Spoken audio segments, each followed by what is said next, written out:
Hi y'all. Okay, things didn't go as planned, and I was not able to record with my camera. I don't know what happened with that.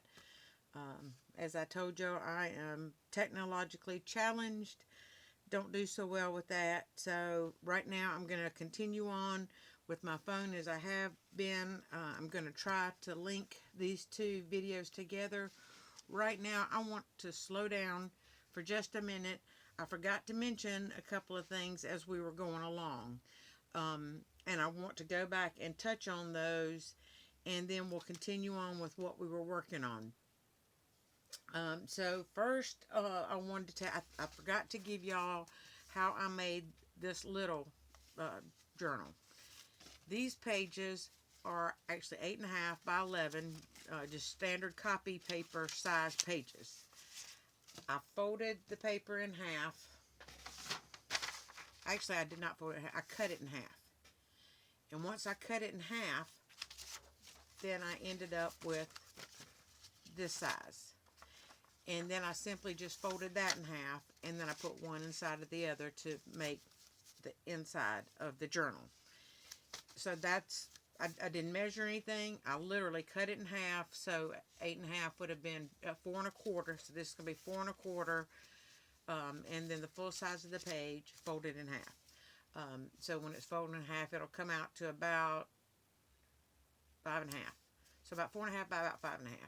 So I wanted to make this just a little bit bigger. So I did measure to cut this, and what I did was I added a 1/4 inch to each end. So since this was 11, I went to 11.5. So this is actually 11.5 wide, because once you fold it in half, then it's going to be 5 3/4, I think. I'm not great with math. Okay, and then because this is 4, I went to 4.5. That gives me a 1/4 inch border all the way around, and that is especially helpful. Say if I were going to cover this with fabric, and then I pulled the ends around to make a nice finished edge around them, and then I put my other piece on top, that gives you the extra area. And when this is sewn in, then you will see the edge, and it just really is a nice contrast. Also, when you fold your pages, they don't all come out even along the edges, and that extra 1/4 inch just gives you that space for your pages kind of to grow as you stick them inside of each other. So I wanted to give you those measurements because I forgot to do that. Also, I wanted to invite y'all to visit G. Kerr's channel. I'm going to leave all her information in the description box below. The link to her channel, the link to her videos that inspired me to recreate this using her creations, her papers, etc. Everything that I have done was inspired by her videos. Now on the clips, she made some beautiful fabric embellishments. And on her danglies, actually, and she did some with her fabric on her paper clips. So on her danglies, she used some kind of little like jewelry making brackets, like you would put if you're making a bracelet, that you would put on there, and then you would put your closure on there. I don't have any to demonstrate, and because of the coronavirus and me being high risk, I can't go out and get any, or I certainly would have done that to show you. But she also made some beautiful fabric embellishment paper clips, and so I really, want to link those videos so that y'all can go watch that. And she has one whole video just on fabric embellishments. So I will link those for you. Also, you can join her Facebook group, and I encourage you to do that. It's called Happiness in Crafting. Again, I'm going to link everything in the description box. Join her Facebook group, and when you finish your projects, post your projects to her Facebook group. She will love to see everything that we've created using her papers, or even if you couldn't use her papers. Actually, in her video, she did not use any kit. She used what I was showing you with the stamping to create hers. So everything that I have done literally was inspired by G. So whatever, however you made it, even if you did it with magazine page, she's going to love to see any of the creations that you've made of this pocket pouch using her inspiration. So please, please join her Facebook group, share your designs with her on there. Um, Also on Instagram, follow her on Instagram. Um, she's also on Ko-fi, Kofi. I didn't even know about Ko-fi until today, and it tells a little bit about her. You can kind of support her channel in her crafting if you choose to do so. You're going to create your own profile if you haven't joined already, and people can also support you on there. Um, so I wanted to tell you about those things. Also, in honoring G this month, and I don't care when you watch this video, it might be, a year from now or 5 years from now.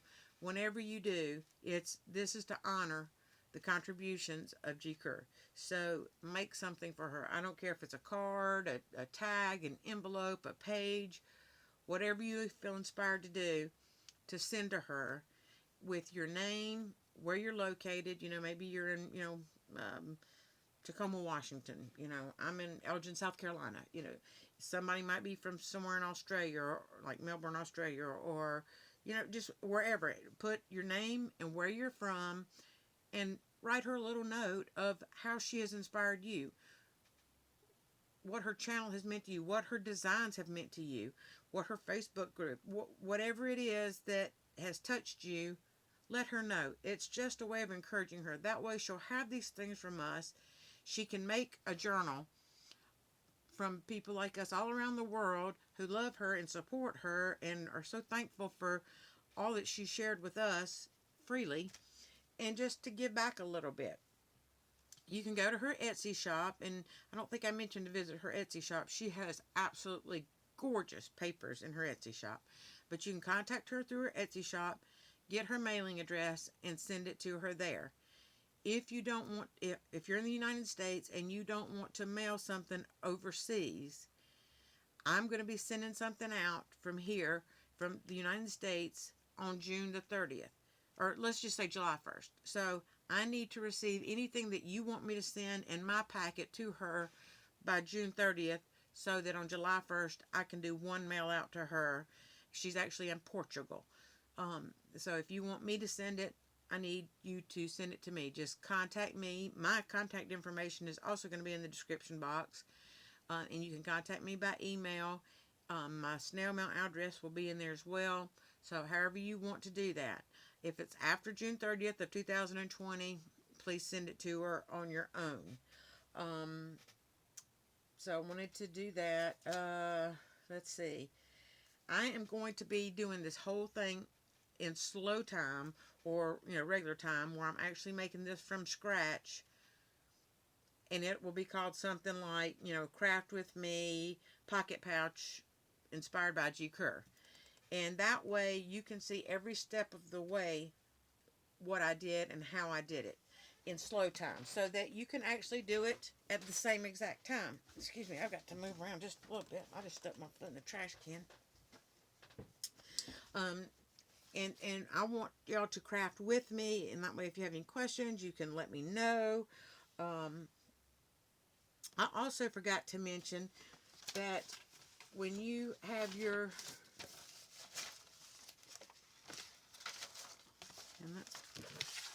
when you have this or this one, remember I told you if you're going to sew along this edge, go ahead. If you're going to ink, and some of you may and some of you may not, however you choose to do it, that's fine. If you're going to ink it before you glue your sides down, or before you glue this other piece on. You want to ink especially around the tops, because once you have that down, it is very difficult to ink that edge or the next edge. So go ahead and at least do the tops. I like to go ahead and do the sides, as high up as this is going to go, on the front and the backs. And the reason for that is once you get this down, and particularly once you get this next thickness on, when you go to ink this, you have a lot of, where the pages come together, it's difficult to get that ink. I mean, even though it's glued down, and hopefully it's good and tight, it's difficult to get all that covered up down in there. So I encourage you to ink that first if you're going to ink. If you don't worry about it. Or if you're going to cover it with lace or some kind of trim, then you don't need to worry about it. And then once you get it sewn down or glued down, whatever the case may be, then you can go ahead and re-ink all the way around, and do however you want to. So I did want to mention those things. Okay, we were kind of talking about tags when we last left, and they are kind of self-explanatory. Now, one of the things that G does, and this is not the only time that she uses this, but she also does this in other videos. This is actually a toilet paper roll. And the only thing I did, is it used to be a circle, is I just cut as much of a straight line as I could, and I can't cut a straight line very good. And then I just flattened it out. I laid it under something to help flatten it out. Now, you can cover this, you can stamp on it, you can do whatever you want to with this side of it, and then decorate it up. And then to make your pieces, of course, you would just cut one corner off, and then, once you cut that off, take it, put it around to the other side, literally turn around. I'll show you in the craft along with me, and then cut that, and that way your edges will be the same. And then you have a little tag. Now, on my tags, I use these little hole reinforcers. It's not necessary. You don't have to do it. I like the looks of it, and so I like to use them. Plus, it does reinforce the holes. So this literally is recycled toilet paper tubes. And like I said, she does use them for other embellishments. So if you need some cardstock, save up some toilet paper tubes. Also, you can use your packaging from, your cardboard packaging, cake boxes. This happens to be from a Marie Calendar box that I took. Now, I have a difficult time finding anything that paper sticks well on the shiny surface of. So if I'm going to use this, I'm either going to do one of two things. I am going to remove the shine by spraying it with the cleaner. In the U.S., well, at least where I'm from, and I know in a lot of other areas, you can buy something called Awesome at the dollar store or even at Walmart. I spray that on, let it sit, 30 seconds to a minute.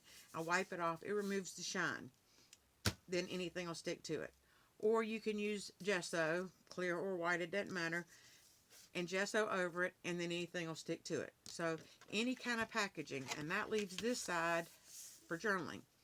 If you don't want the bright white, you can either ink it, you can cover it with coffee or tea dyed paper.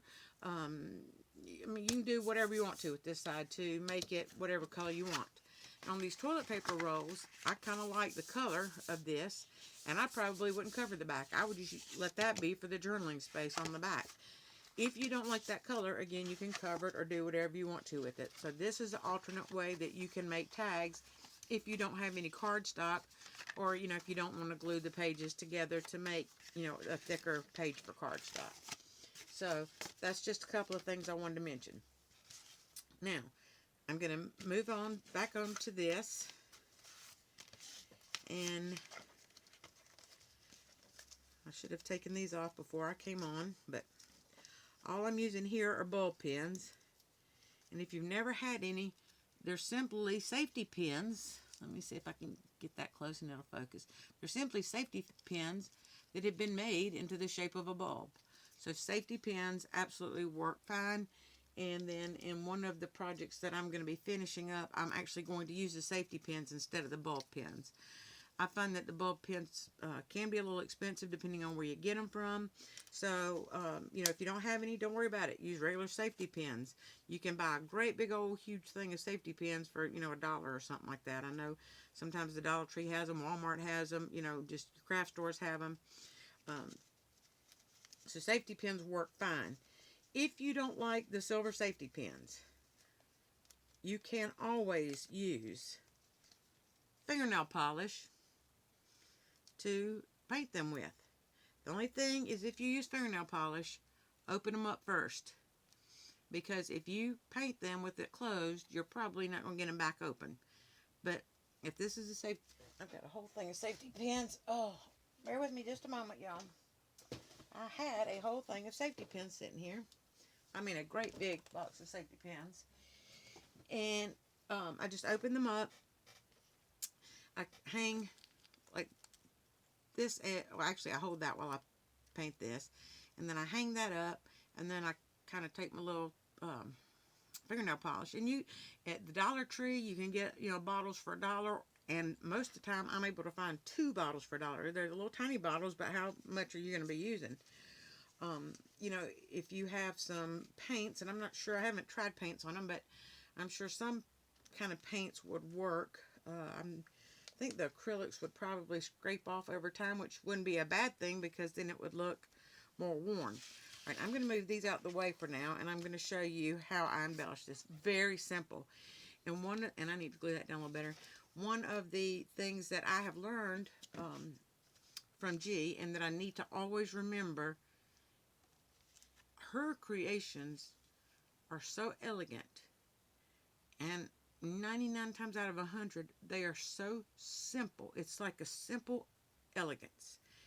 And we overdo sometimes. As a matter of fact, I just finished up 5 journals that I just embellished and embellished and embellished and really kind of overdid it. And they are pretty, but the simple elegance just is not there because I just put so much into them. So all I did was I had this little kind of lace-like trim, and I ran a little piece along here. Use whatever you have. And I did that because I'm trying to incorporate my pieces so they all kind of match. So I will end up using this same kind, maybe, along here or here, somewhere to tie all this in together. But I don't want to use a lot. I don't want it to be, just kind of in your face. So I put a little bit of this here, and I put just a little tiny piece right here. Now, you'll probably rearrange your papers and have different ones than I do. So do what works for you. You might want to use,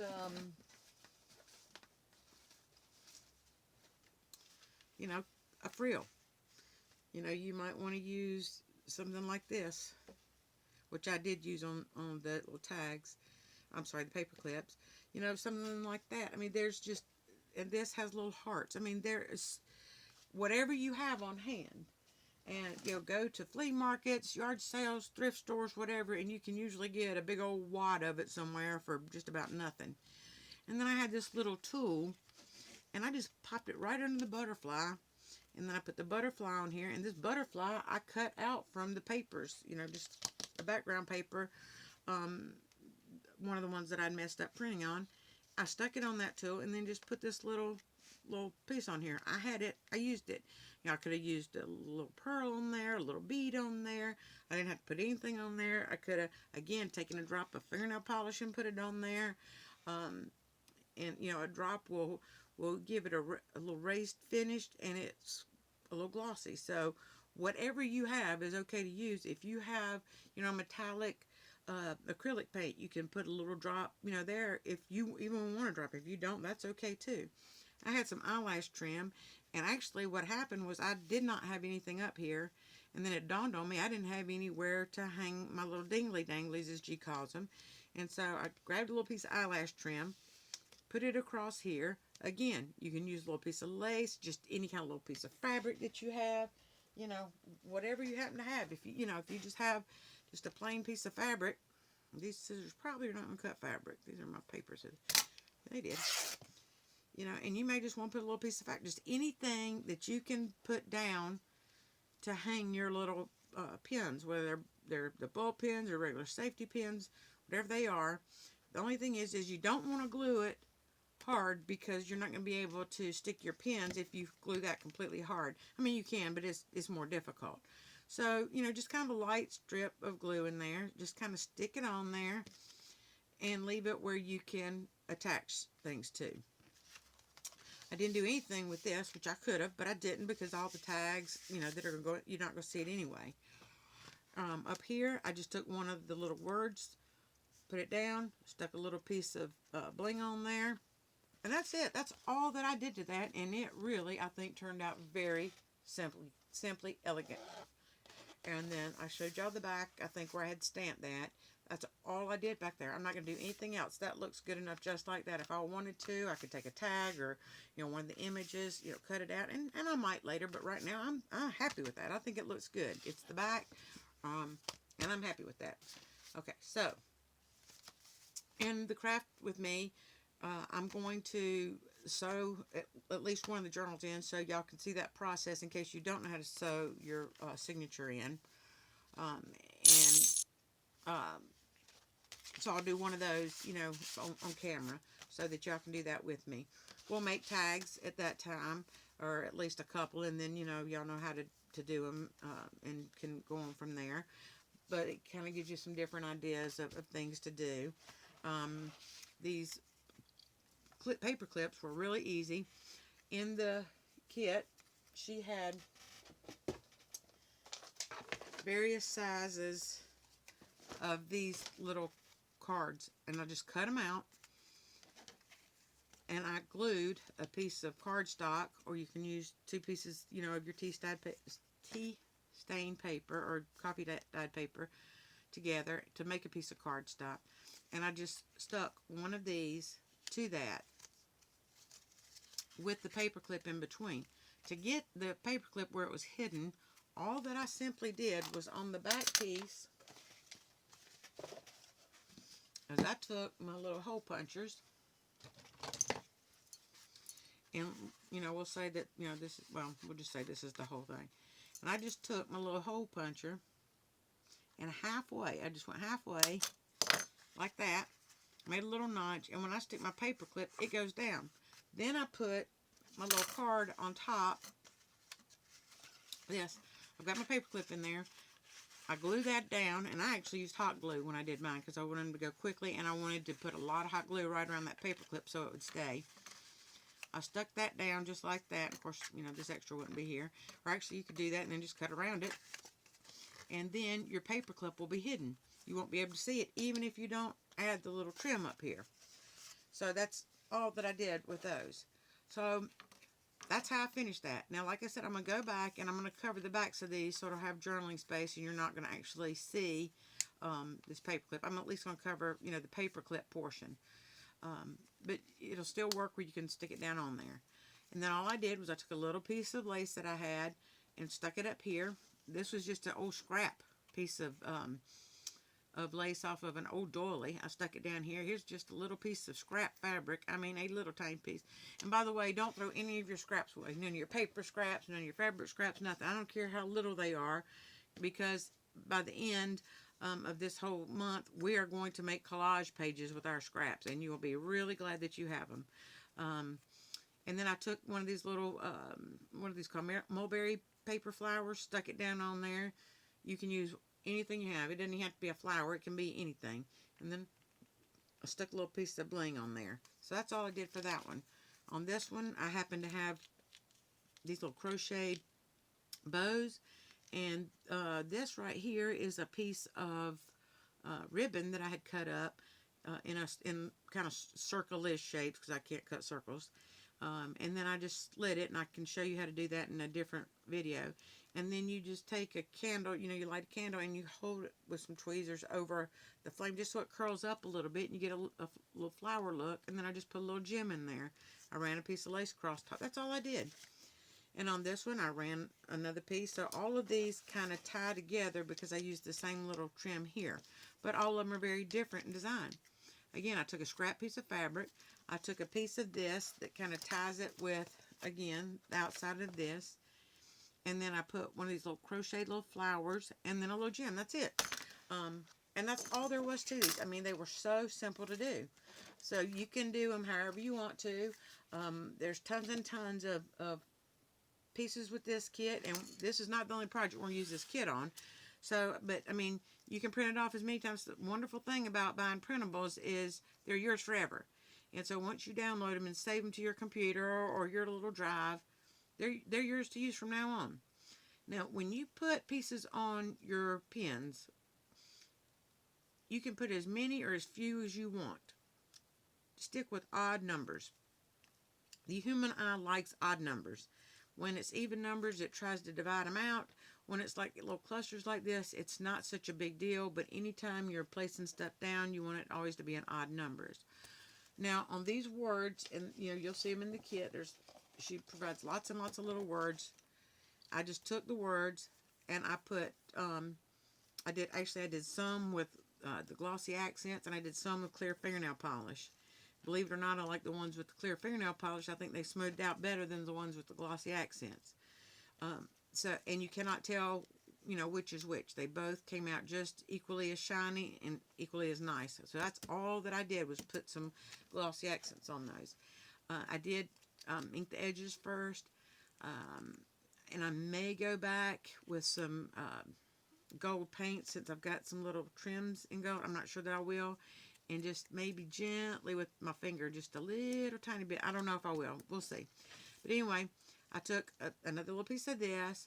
This is some of those, like ribbon, no, it's not taffeta. What is that called? My mind just went blank. But anyway, whatever this fabric is, that ribbons, organza, cut out a circle, and I think this was like a 3-inch wide piece. Cut out a circle, then cut the 4 slits in it, held it over the flame so it kind of curl up a little bit. And you can't put it too close or they'll just, wad up. And this was like the satin ribbons. I did the same principle. They don't curl up like the organza ribbon does, but good enough. And so this was like just a plain a plain piece of blue ribbon, and it was probably, a 3-inch ribbon as well. Cut it in circles and then cut the 4 pieces, held it over. And then this was a smaller ribbon. I'd probably say probably 1.25 inches or something. Again, I cut a circle, cut the 4 notches, held it over the flame. And this one will catch fire real fast if you're not careful. So you got to hold it way up and let it curl just a little bit. Then I stuck a little piece of bling in there. And that is it. And doesn't that make the prettiest little dingly dangly? Now, the word can be on the front. It can be on the back. It can be wherever you want it to be. However you want to do it. You don't even have to use a word. You can use anything you want to. And you don't even have to make these if you don't want to. You could stick beads on here with them. You could do, the sky's the limit. This one, I use the word dream. Again, I put either the glossy accents or fingernail polish. I have just a plain piece of fabric, a little piece of that old doily that was left, just stuck it on there, and that's it. And I think that is just beautiful. I could add something else. I could add a little piece of bling, but I just think that's beautiful just the way it is. I really like the way that looks. And then on this one, this is one of those crocheted butterflies like I had before, so I wanted to tie those together. She had the word butterfly in there, so I used the word butterfly. I used a little crocheted butterfly. I just made a quick little bow. I can show you how to do those if y'all want to know. And then I stuck a little piece of bling right there. And that was it. Put it on the pin, and that's all there was to it. And then on this one, this was the word inspire. Again, it was either the glossy accents or the fingernail polish. And then I used one of the bows, the crocheted bows, like was on one of the other pieces, to kind of tie it all in together. I put a little piece of bling. And then this was a piece out of an old antique crochet doily or something. And it, was a big piece, and it had these little heart design shapes in it. And I just cut one out and stuck that on there. And the color contrast is wonderful. I think it's just gorgeous with the word. Again, you can have the word in the front, the middle, and the back. It doesn't matter. Wherever you want to stick it, you don't even have to use it at all if you don't want to. And this one was really, really simple. This is the word imagine. And I just used a little tiny scrap piece of fabric, another piece of that same little ribbon that I had been using on the other piece, tie them in together. And this was just a little, one of those little crocheted lace trim flowers. And I kind of inked that up a little bit, stuck it on there, and that's all there is to it. That's all there was to putting this together. Then I just put it all together, and we came out with this gorgeous, gorgeous pocket pouch. So, it was so simple, and it is so elegant. And I'm so appreciative for this. This will make wonderful gifts. I'm actually making one for myself, and I'm going to tell you how I'm going to use my little journals. And I'm probably not going to put so many pages, and I'm going to tell you why. I want to have one of these for each month. Now, G had a great idea. You could actually put holes in here, and if you have the eyelets, you can rivet these on there if you have the stuff to do it with, and then you can hang it up. And I thought that would be kind of a neat idea to hang up by my bed, and then to have the big one as a daily diary for a month.